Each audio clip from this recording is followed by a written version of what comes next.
बोले वृंदावन बिहारी लाल की जय।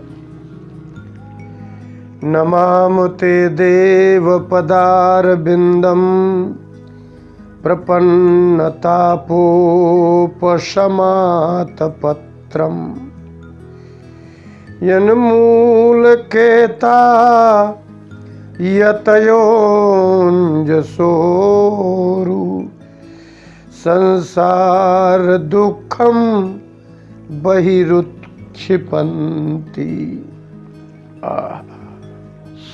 इस संसार में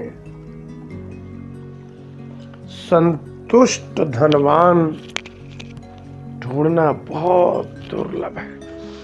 जैसे पूरे संसार में भगवान के भक्त ढूंढना कठिन है। भगवान ने जिन भक्तों को दर्शन दिया है, जैसे उन भक्तों को पहचानना और ढूंढना कठिन है। और ऐसे महापुरुष इस संसार में बहुत दुर्लभ है जिनको भगवत प्राप्ति हो गई, ज्ञानी हो गए। तो जैसे भगवान के भक्त और ज्ञानी इस संसार में मिलना बहुत दुर्लभ है, इसी प्रकार से ऐसे धनवान बहुत बहुत दुर्लभ है जो धनवान हो और संतुष्ट हो, धनवान हो और परम धार्मिक हो, धनवान हो और त्यागी हो, उदार हो। माने धन और सद्गुण ये एक साथ मिलना बहुत कठिन है, क्योंकि प्रायः जितने धनवान मिलते हैं वो सब भोगी मिलते हैं, अहंकारी मिलते हैं, घोर अज्ञानी मिलते हैं, घोर तृष्णालु। भगवान और धर्म का सर्वप्रथम खंडन करने वाले, धर्म को विकृत रूप में उपस्थित करने वाले, भोगों की वृद्धि कराने वाले धनवान ही प्रायः मिलते हैं। भगवान ने राजा बलि से कहा कि राजन, श्रीमद् भागवत के 8वें स्कंध के 19वें अध्याय के 21वें और 22वें श्लोक में भगवान ने कहा, बलि, ऐसा मनुष्य ढूंढना बहुत ही दुर्लभ है। कैसा? यावन्तो विषयाः प्रेष्ठास् त्रिलोक्यामजितेन्द्रियं न शक्नुवन्ति ते सर्वे प्रतिपूरयितुं नृप। भगवान ने कहा, हे नृप, हे राजन, अजितेन्द्रियम, जिसकी इंद्रियां उसके स्वयं के हाथ में ना हो, जिह्वा पदार्थों की ओर भग रही हो, भोग्य और भोजन साधन पदार्थों की ओर जाने वाले व्यक्ति को, सुविधा की ओर जाने वाले मन वाले व्यक्ति को अजितेंद्रिय कहते हैं। जितेंद्रिय तो उसे कहते हैं कि पदार्थ हो, वस्तु हो, फिर भी भोगे ही नहीं, वो जितेंद्रिय है। और अजितेंद्रिय उसे कहते हैं कि या तो उसके पास कुछ ना हो और उसी की ओर भोगने की ओर भग रहा हो, या सब कुछ हो फिर भी भोग पदार्थों की ओर भग रहा हो, वो अजितेंद्रिय है। जिसका मन और आंख, नाक, कान, मुंह, जिह्वा, उपस्थ, इसका विवेक नहीं है, उस व्यक्ति को त्रिलोक्याम, तीनों लोकों में स्वर्ग का भी राज्य दे दिया जाए, मृत्यु लोक का भी राज्य मिल जाए, और नीचे के सभी पाताल आदि लोकों का राज्य मिल जाए, वो भी प्रेष्ठा। प्रेष्ठ माने जो जो चाहता है, जो जो उसको अतिशय प्रिय है, वो यावंता विषया प्रेष्ठा, जितने विषय हैं वो सब प्राप्त हो जाए। लेकिन जिसकी इंद्रियां उसके हाथ में नहीं है, न शक्नुवन्ति ते सर्वे प्रतिपूरयितुं नृप, वो संसार की सारी स्त्रियां, संसार के सुंदर सुंदर पदार्थ, सुख सुविधा, सारा धन, सारे सेवक हो जाए पूरा संसार, फिर भी उस व्यक्ति की पूर्ति करने में समर्थ नहीं है। और ऐसा नहीं है। भगवान ने कहा कि हमारे यहाँ तो प्रमाण है इसका, जो धरती से लेकर के स्वर्ग तक की प्रत्येक वस्तु प्राप्त कर चुका, जितने भोज्य पदार्थ हैं वो प्राप्त कर चुके, और जितने भोग्य पदार्थ हैं वो भी प्राप्त कर चुके, इसके बाद भी उनकी तृष्णा शांत नहीं हुई, ऐसा इतिहास है। भगवान ने प्रमाण दिया भागवत के इसी अष्टम स्कंद के 19वें अध्याय के 23वें श्लोक में राजाओं का नाम बता करके, नाम लेकर के कहा कि हे राजन, सप्तद्वीपाधिपतयः नृपा वैन्य गयादयः अर्थैः कामैर्गता नान्तं तृष्णाया इति न श्रुतम्।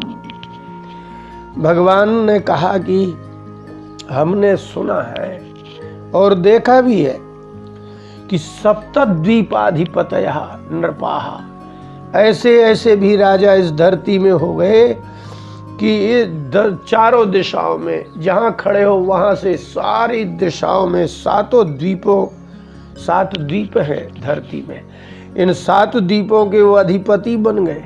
उनका नाम है वैन्य है, नहुष है और गय। अर्थ ही काम ही, अर्थ माने धन से और कामनाओं से, ये सब पुरुष थे। इन्होंने संसार की सभी प्रकार की, स्वर्गलोक की अप्सराएं, नागलोक की अप्सराएं, मृत्युलोक की स्त्रियां, मनुष्यों की सुंदराति सुंदर स्त्रियों को भोगा। कामई ही, कामनाओं की पूर्ति की, इंद्रियों के अनुसार, इच्छा के अनुसार, मन के अनुसार सब कुछ भोग लिया। और अर्थ ही, और धन, धन तो इतना कि कहें क्या, सप्तद्वीपाधिपतयः, पृथ्वी के 7 द्वीप में जितने हीरे मोती जवाहरात सोना चांदी जितने भी थे वो सब उन्हीं के थे। संसार की जितनी सुंदर स्त्रियां थी सब उन्हीं के अधिकार में थी। और आदमी को क्या चाहिए। और जितने ही भोज्य पदार्थ थे खाने पीने के 6 रस। कहने का तात्पर्य भगवान ने कहा कि राजन, वैन्य गय नहुष आदियों के अधिकार में संसार के 6 रस थे। और भोगने के लिए 9 के 9 रस थे। बल ऐसा कि इंद्र के यहाँ भी चले जाएं तो इंद्र के सिंहासन में बैठ जाएं, लेकिन नान्तम तृष्णाया, लेकिन हमने सुना कि तृष्णा का अंत नहीं हुआ। तो इसका मतलब सुख की उपलब्धि शरीर के अंत के साथ ही समाप्त हो जाती है। आप शरीर से कितना भोग सकोगे। तो फिर सुखी कौन हुआ। भगवान बोले सुखी वो हुआ यदृच्छयोपपन्नेन संतुष्टो वर्तते सुखम। 24वां श्लोक। यदृच्छया उपपन्नेन, इस शरीर को चाहिए कि यदृच्छया माने अपने बौद्धिक बल पर, अपने शारीरिक बल पर जो प्राप्त हो जाए, प्रयास कम किया जाए धन के लिए और भोग्य पदार्थों के लिए। प्रयास जिन्होंने कम किया, यदृच्छया, जितना आवश्यक है उतना ही प्रयास किया, तो उससे जो प्राप्त हुआ संतुष्टा, तो उतने में ही संतुष्ट हुआ, तो वर्तते सुखम, तो उसको सुख है। तो दुख किसको है। बोले ना संतुष्टस त्रिभिर्लोके रजितात्मोपसादितैहि। हे राजन, जो अजितेंद्रिय है, अजितात्मा है, उसने क्या किया, उपसाधन किया, सारे संसार का धन एकत्रित किया, इतना धन एकत्रित कर लिया कि जो इच्छा हुई वह साधन प्राप्त हो गया। इतनी स्त्रियां एकत्रित कर ली पुरुषों ने कि जो जिसकी इच्छा हुई उसी को प्राप्त कर लिया। और ऐसा नहीं, त्रभी लोक ही, तीनों लोकों का राज्य प्राप्त कर लिया, लेकिन असंतुष्ट है, उसको संतोष नहीं है, तो भोगते भोगते स्वयं समाप्त हो जाएगा। संसार के पदार्थ समाप्त होते ही नहीं। और यह विवेक धनवानों के बहुत कम होता है। धनवान हो और विवेकी हो, धनवान हो और संतोषी हो, धनवान हो उदार हो, धनवान हो भगवान का भक्त हो और धर्म के प्रति निष्ठा हो। ऐसा धनवान तो इस धरती में ऐसे दुर्लभ है जैसे भगवान को प्राप्त करने वाले भक्तों का दर्शन दुर्लभ है, आत्मज्ञानियों का दर्शन दुर्लभ है। इसी प्रकार से इसलिए हे राजन, जिनको जो थोड़ा भी प्राप्त हो गया और संतोष है तो उसके सामने बहुत सुख है। लेकिन तीनों लोकों की संपत्ति भी प्राप्त हो जाए तो भी शारीरिक सुख से, मानसिक सुख से असंतुष्ट व्यक्ति को न कभी सुख मिला और न सुख मिलेगा। अंत में पश्चाताप करते करते इस शरीर को छोड़ देगा। न धर्म से यश कमा पाया, न ही धर्म से ज्ञान प्राप्त कर पाया, न ही धन से धर्म कर पाया। ऐसे धनवान अभागी है। जिन लोगों ने धन के लिए जीवन लगा दिया, भोग के लिए जीवन लगा दिया, लेकिन कभी विवेक ही जागृत नहीं हुआ, उनका जीवन पशुओं के समान रात दिन भोग और भोजन में व्यतीत हो गया। बोले वृंदावन बिहारी लाल की जय।